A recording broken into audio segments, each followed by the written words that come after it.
जय श्री राम दोस्तों, आज हम आपको सुनाने जा रहे हैं सोहर गीत। ये हमारी दादी जी का गीत है, बहुत पुराना गीत है। इसमें एक औरत एक जोगी को ठग लेती है, वही गीत दादी हमारी सुनाने जा रही हैं। देखो किस तरह से वो ठगती है। कैसा लगेगा आप लोगों को कमेंट में जरूर लिखना। जय श्री राम। जय श्री राम। घुमहरी घुमरी दुई जोगिया दुआरे मोरे आवै, दुआरे मोरे आवै हो। जोगिया बैठौ कदम जुड़ छैया, तो धूपिया नेवार, तो धूपिया नेवार हो। जोगिया बैठौ कदम जुड़ छैया, तो धूपिया नेवार, तो धूपिया नेवार हो। घुसकत घुसकत जोगिया गईले ढूढ़िया के बैठे, ढूढ़वा के बैठाई हो। जोगिया पूछे लागे घर के हवलिया, घरहिया तुहरे कहाँ गए, घरहिया तुहरे कहाँ गए हो। जोगिया पूछे लागे घर के हवलिया, घरहिया तुहरे कहाँ गए, घरहिया तुहरे कहाँ गए हो। सासू गाई हटिया ननदी गाई ससुरे, ननदी गाई ससुरे ने हो।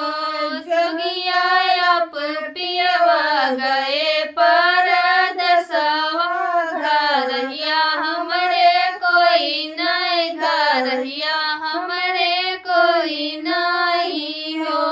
जोगिया आप पियवा गए परदेसवा, घरहिया हमरे कोई नहीं, घरहिया हमरे कोई नहीं हो।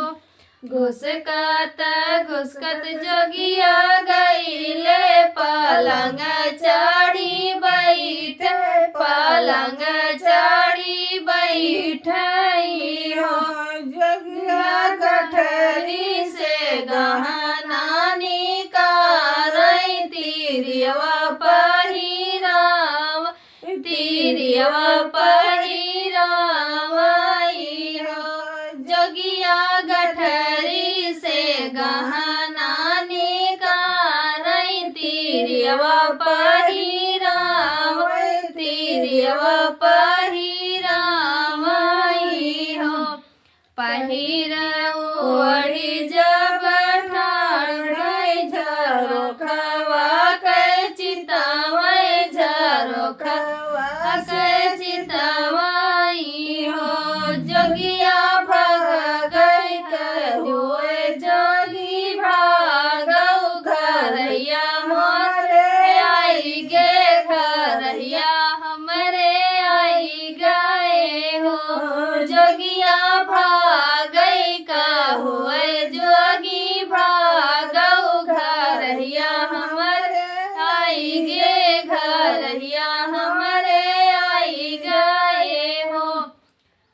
रनिया कौनौ जतनिया बताओ, तो जियारा बचाई, तो जियारा बचाई हो।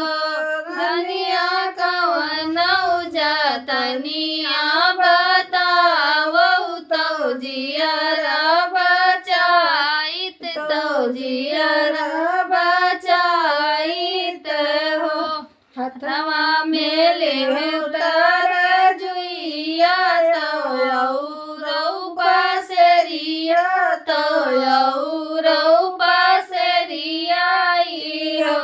जोगिया बनिया भेल सधई कई भागौ, तो जियारा बचावौ, तो जियारा बचावौ हो। जोगिया बनिया भेल सधई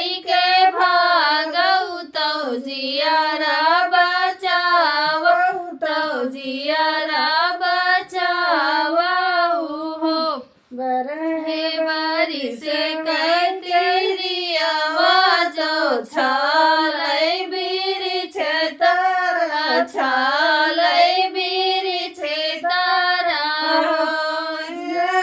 बरहे बारिश कैतिरियावा तो छालै